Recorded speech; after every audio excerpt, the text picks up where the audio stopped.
Hello there, fellow cultists. This is DM Nell, and I'm back with another episode of Shadow Talk. And I continue my deep dive into the core rulebook. We are currently on Chapter 2, and we've gotten up to the combat section. So this is the meat and potatoes of this game, right? And so I want to do it justice. So I'm probably going to break this up into a couple of different videos just to make sure that I'm not rushing and I am giving all the information to you in its due course. So let's start off by just reviewing the first page of the combat section here, which kind of gives you a high level of how to set things up. So the first thing it talks about is the battlefield. So the battlefield can be anything. It could be the description that the DM gives you of an encounter that's unfolding before you, which means that it could just be a theater of the mind encounter, or it could be a battle mat that the DM displays and provides you with visuals of what's going on in the encounter, or it could be a virtual tabletop that is laid out digitally before you on a computer screen. There are many different ways to set things up, and I'm assuming that those of you that are coming to Shadow the Demon Lord are doing so from other games, and you have your preferred ways of handling that. Shadow the Demon Lord is no different than any other role-playing game. You can choose which way works best for you. For me, I prefer setting things out physically on a table and playing around a table with my friends, but unfortunately, that's not something that is easily done these days. So I typically play virtually on a tabletop, virtual tabletop, and so I have maps and grids and tokens that I use to set things up. But however you do it, that's the first step when you are preparing your group for combat. The next step is determining if anybody is caught unaware. So you really rely on the DM to make that call. So once the encounter is set up, the DM has to determine whether anybody on either side is caught unaware. Most of the time, both parties or all parties in a combat are aware of each other, and things just progress from there. However, there are certain setups that can occur that will catch one or more people on either side or both sides off guard. So you can set up an ambush. You can try to sneak up on somebody. Things like that can determine whether surprise becomes a factor. If surprise is a factor, then the DM and the players need to determine at that point who is surprised. Typically, that's done with perception challenge rolls. However, the GM may decide to forego that and just say that one or more parties are just caught unaware. It's really up to the DM to make that call, but I would say probably the fairest way to do it is through perception challenge rolls, and that's also what the book here suggests. If anybody fails the perception challenge roll, then they become surprised, and they remain surprised until the end of the first round. Now, the surprise affliction we covered last time basically means you really can't do anything that round, and any challenge rolls that are called for during that first round automatically fail, which is a pretty big advantage for the people or the side that is not surprised. Then we have the anatomy of a round. So what constitutes a round of combat in Shadow the Demon Lord? Well, unsurprisingly, it's not that much different than other games. However, the process by which you go through a round is different, and in my opinion, it is it's better in some ways. So if you're coming to Shadow the Demon Lord from D&D, you typically, in D&D and games like that, when you roll initiative, you go in initiative order. So you roll, D20 or D6, and, the person with the highest number goes first, and then you just go in descending order. Or if you choose to go with a person with the highest number, and then you go in a clockwise direction around your table. Some people choose to do it that way, but the point is that once initiative is rolled, then that determines the order that people go in. In Shadow of the Demon Lord, it's handled a little bit more openly in that the players get to decide what turn of the round that they go on. So each round is broken up into 3 parts. The first part is the fast turn. The fast turn is the part of the round where players can decide to decide to go on the fast turn, and if they choose to do so, they can only do one thing. Because they're going fast, they are choosing to basically go before anybody else, right? So that's why it's called the fast turn, because you're going fast, you're rushing into things, and so that limits what you can do during the course of that round. So if a character chooses to go on the fast turn, then they can only do one thing. They can either move or they can take an action. They cannot do both. So that's the first part of every combat round, is the fast turn. The second part is the slow turn. So if a character chooses instead to go on the slow turn, then they're just waiting a little bit longer to take their turn, and therefore they can do a little bit more. So those characters that choose to go on the slow turn can move as well as take an action. So when a character goes on their slow turn, they can choose to hit something and then move, or move, hit something, or move, hit something and move, or move, take an action, so something other than hitting somebody. So all those things can happen during the slow turn. The slow turn allows for more activity.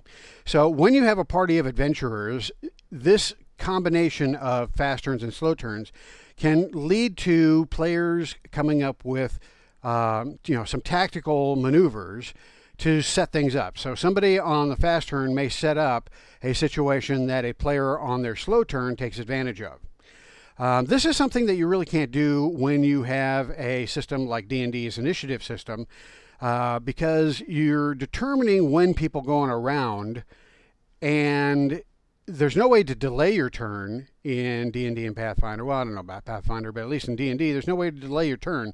So you're going when you're going, and the only other option that you have is readying an action, which means you have to wait for a specific trigger to occur in order for you to be able to act during that round.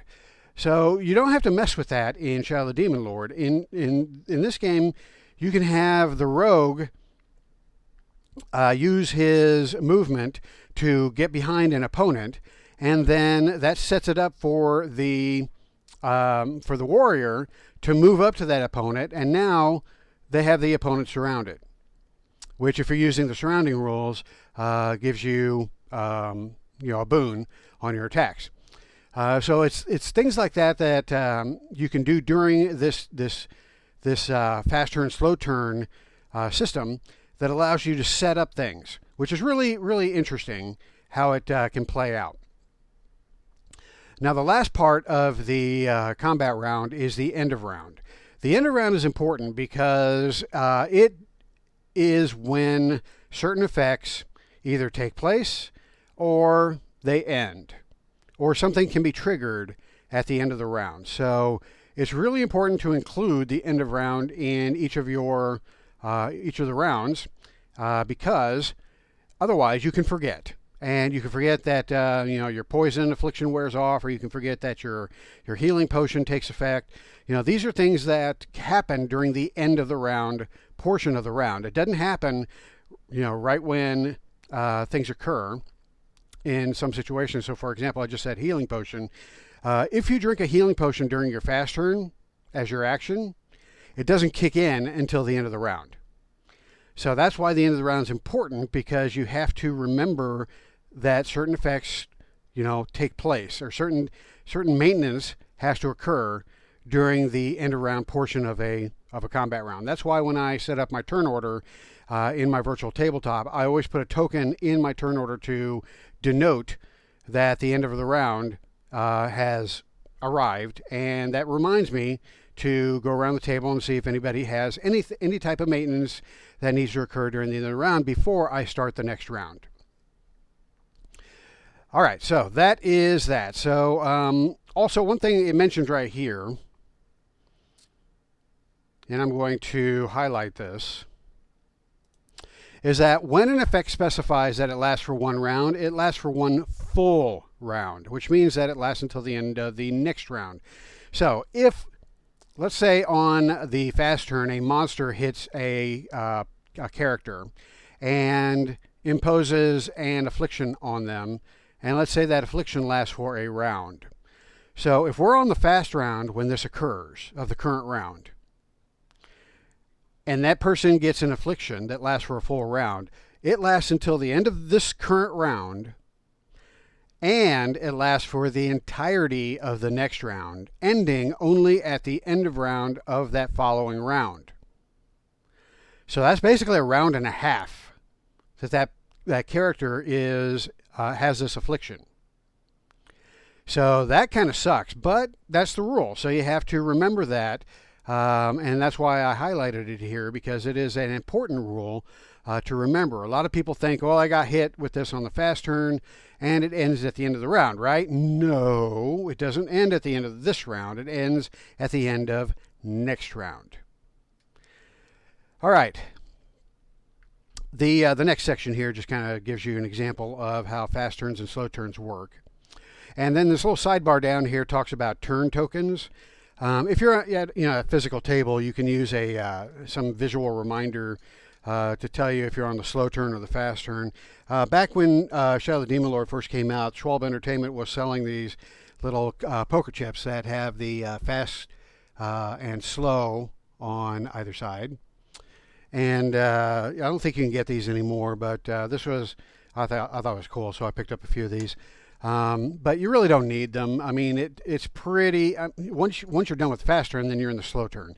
So unless people just are checking out and are not really paying attention to what's going on, they might be confused as to what part of the round we're in, but I find that most characters can keep up, or most players can keep up. But, turn order tokens, at least, when you're first starting to learn the rules and learn the gameplay for Shadow of the Demon Lord, might not be a bad idea. But, you can use a quarter, you can use poker chips, you can use playing cards, you can use anything that has two sides just to show that one side is slow turn and one side is fast turn. You could use a post-it note. All right, so anyway, that's that sidebar.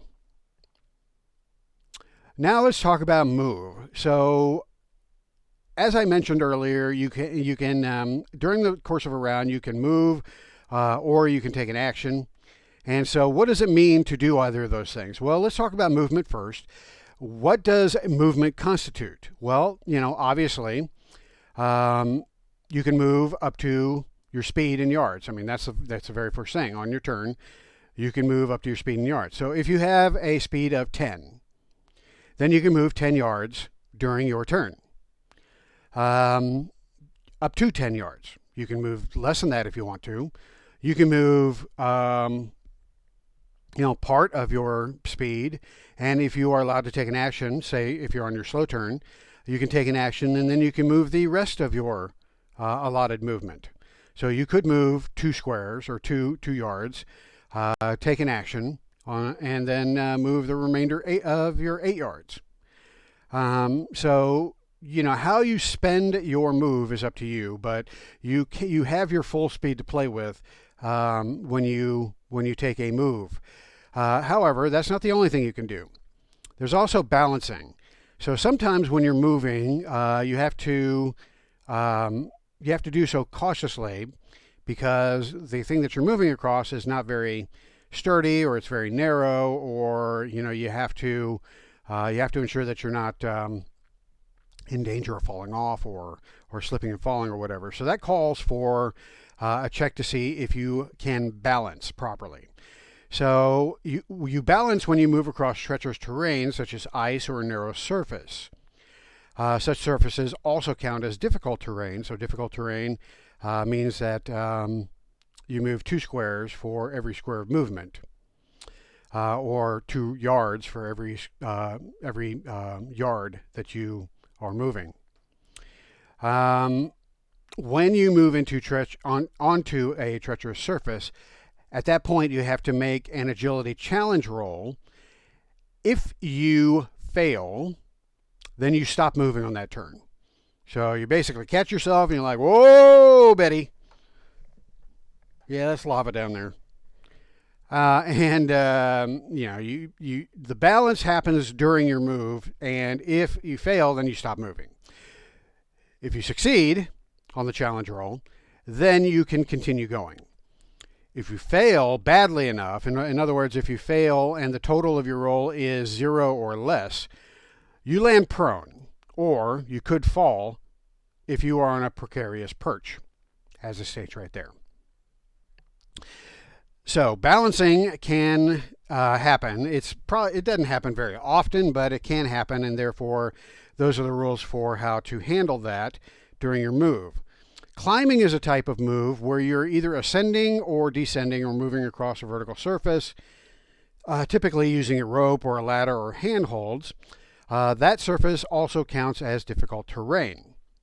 So for every square movement or every yard of movement that you're spending, you actually have to, or that you're moving, you're actually having to spend 2 yards of your movement to move across that 1 yard.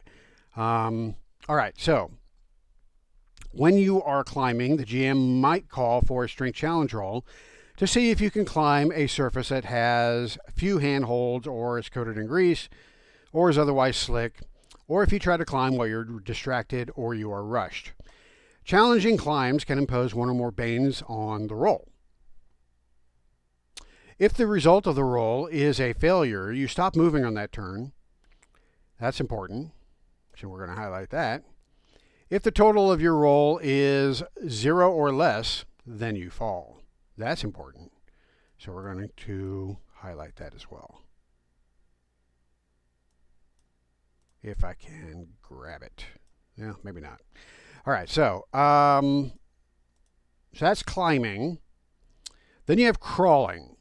So if you're prone, then you can move by crawling, and again, crawling is at half your speed, which can be further reduced by difficult terrain. So if you're crawling across difficult terrain, you're already using 2 yards of movement for every yard that you cross, and then that is further cut in half by the fact that you're crawling. So you're basically not moving very fast when you're crawling, and you do have a minimum of 1 yard that you can crawl. So you can't reduce any less than that.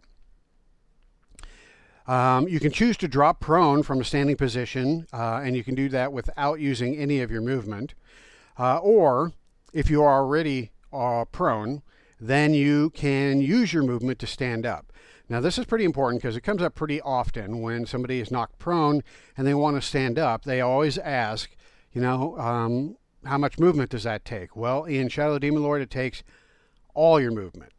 That's pretty harsh. I actually house ruled this so that it only takes half your movement, but rules as written, it takes your full movement to stand up from a prone position. Now you can also stand up from a prone position as an action rather than as your move, but still, it takes your full action. So yeah, that's the thing. Then there's flying. Now flying doesn't really occur very often, especially in lower tiers of the game, but it is a type of movement, and it can be pretty dangerous if you are flying and something happens to cause you to stop flying. So if you can fly, you can move as far as your speed allows in any direction, remaining in the air for as long as you wish. However, you fall to the ground if you would be knocked prone if your speed drops to 0 or you're prevented from using actions. So if you get hit by something that causes an affliction that results in any of those things, then you fall. So if you're 20 yards up, that's going to hurt. The GM might call for a strength challenge roll to see if you can stay airborne in turbulent conditions. So if you've got heavy winds buffeting you up there, you might have to fight to be able to stay airborne. And if that doesn't work on a failure, you fall. So flying can be pretty treacherous. All right, then we have jumping. So there's a couple different types of jumps. Jumping up or down, and then jumping across. So you jump to move to a surface below you or to reach something above you. You also jump when you attempt to move over an obstacle without climbing or walking. When you are jumping down, you land safely if the surface is less than 5 yards below you. So that's pretty important. And the next sentence is equally important. If you try to jump down beyond this distance, you instead fall. So you got 5 yards between you and the surface below you. You can do that without making any rolls. However, if you try to jump beyond that, it's falling at that point, and you take falling damage. Now, jumping up is a little bit different. You can jump up a number of feet equal to half your agility modifier, which is a minimum. It says a minimum of 1 foot. I don't know if that is a typo. I don't think it's a typo. We use increments of yards typically, but I think because we're talking about, jumping up against gravity, then I think feet is probably a more appropriate measure of distance. So I'm going to say that this is correct. A minimum of 1 foot, or your full agility modifier if you move at least 2 yards before making the jump. If you try to jump higher, the GM can call for an agility challenge roll. So you jump up a number of feet equal to half your agility modifier. So I have an agility of 12. I can jump up 1 foot. Just standing there, jumping up 1 foot, right? Sounds about right. If I move 2 yards and then jump up, then I get my full agility modifier. So I, with an agility of 12, can jump up 2 feet. But I have to move 2 yards and then jump before I get that extra foot of height. If you try to jump higher, then the GM can call for an agility challenge roll. All right, so that's how jumping up works. Pretty tough to jump up. You can jump as part of your move in combat. So what you're doing there is you're deducting the number of vertical yards you jump from the total distance that you can move on your turn. So you land prone or you fall if you reach your movement limit before you complete the jump.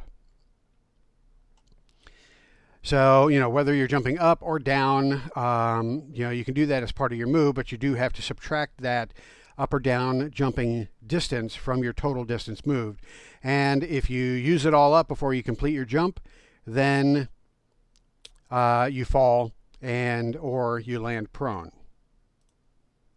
So that's important to know. Then there's jumping across. You can jump horizontally a number of yards equal to 2 plus your agility modifier. So if you got a 2-yard pit, you can jump across that easy peasy, no rolling required. If you move at least 2 yards before making the jump, then you increase that distance by 2 yards. So if you have a pit that's 4 yards wide or long, and you are able to move 2 yards before jumping it, then you can clear it 4 yards because you get automatically 2 yards plus 2 yards, so that's 4 yards, and then you add your agility modifier. So, if you have a +1 or +2, then that's an additional 1 or 2 yards that you can jump. All right. If you try to jump farther, the GM can call for an agility challenge roll. So that's just the baseline that you can jump without making a roll. But if you need to jump wider than that, let's say you're Indiana Jones and you're trying to get across that pit, you can do so with an agility challenge roll and hopefully roll better than he did. All right, you can jump as part of your move in combat. Deduct the number of horizontal yards you jump from the total distance you can move on your turn. You land prone if you reach your movement limit before you complete the jump. And you might fall if you were attempting to cross an open space such as a pit. Just like Indy did. All right. So the next section talks about writing. Now, writing does, in my experience anyway, it doesn't come up very often. So I'm not going to go through this section here. There's a lot to it, and it is probably better for you to just read through it on your own just before you have an encounter where it would apply. Because, just remembering all the rules to ride when it's rarely going to come into play. I as a GM, I try to free up my brain cells for things that are occurring in the now, and things that rarely happen. I reserve the right to look those up in the rule book. Usually try to do that beforehand, but sometimes you didn't know that a situation was going to call for the ride rules, so you may have to just look them up real quickly. But at any rate, there's a lot to it. You have to take into consideration your mount, mounting and dismounting, sharing spaces, separate creatures, the actions that you can take, the speed that you can move, all these things, falling from your mount. Lots of shit to take into consideration with writing. So, take your time and read through that when you know that is going to be a thing in your game. All right, so sneaking does happen a lot, though. So we are covering that. So when you sneak, you attempt to move without making a sound. To do so, you must get a success on agility challenge roll. On a failure, nearby creatures can hear you. If the total of your roll is 0 or less, then you make a great deal of noise. So, how do you adjudicate that? Well, you might say, you may have a character that's wanting to sneak up on somebody. So you might say that, give me an agility challenge roll. The GM might say, give me an agility challenge roll. If the character fails, then at that point the GM might say, all right, well, I will give the people that you're trying to sneak up on, I'll give them a perception check to see if they notice you. However, if your roll is 0 or less, you make a lot of noise, then the GM may very well just say, okay, well, they hear the cacophony that you're making behind them, and they just turn around and look directly at you. So that's how you can adjudicate that. Now, there are lots of different sneak situations and scenarios that can occur, so there may be some adjudication that needs to take place there, but definitely if you're rolling 0 or less, then you are failing miserably at your sneakiness. Boons or banes can also apply to the agility roll based on the surface that you cross. So if you're trying to sneak across broken glass, gravel, a battlefield full of pop rocks, then you're going to get one or more banes on your sneak check. If there's a lot of ambient noise in the area, however, you might get one or more boons. So, if you're trying to sneak across an alleyway when there is a parade going on the other side of the alleyway, then you might get a couple of boons to be able to sneak up on somebody there. So, again, the scenario can really determine a lot of factors in your ability to sneak. Then you've got swimming. So if you are in a situation where you have to swim, swimming is considered as moving across difficult terrain. And then, depending on the difficulty of the swim, the DM may call for a strength challenge roll to see if you can swim through those treacherous waters. On a failure, you make no progress. If the total of your roll is 0 or less, then you sink. And there are some things that can happen to affect that, especially if you're wearing armor or clothing, or if you're a clockwork. So there is a little paragraph or a little sentence in parentheses here that indicates you should check those rolls in the appropriate sections. And the final type of movement is teleport. Now, teleport, again, doesn't come up very often in the low tiers. It may come up occasionally in the higher tiers, but magic can let you move instantly from one spot to another. When you teleport, you disappear from the space that you occupy, and you immediately appear in the space of your destination. This movement ignores any obstacles and difficult terrain between you and your destination. So, pretty self-explanatory. All right, so now we get to the action section of this chapter. There is a lot to unpack in the action section of this chapter. So I'm actually going to stop right here, and we will tackle actions in the next video. So I want to give it, its due time. I don't want to stir it. And like I said, there's a ton of stuff here. It's really important because actions happen pretty much every round. And so you really need to know what your characters are, characters and your NPCs can do. So we'll save that for next time. Thanks for watching once again. I appreciate you all for watching my videos. If you like what you see, then if you're digging this, then give me a like on YouTube, or give me a subscribe. That'd be great. As of today, I have 344 subscribers, which is crazy to think that there are 399 idiots, morons, people that have nothing better to do with their life than to watch me yammer on about a role-playing game. But hey, whatever, it's your time. So if you guys fall into those categories, or you are just looking for information regarding the Shadow of the Demon Lord game, and you want to know when my videos are posted, hit that subscribe button and hit that little bell icon to get a notification when my videos post. So thanks a lot for watching. Appreciate it, and I will catch you next time. Hail to the Demon Lord. All right, how do I turn this damn thing off?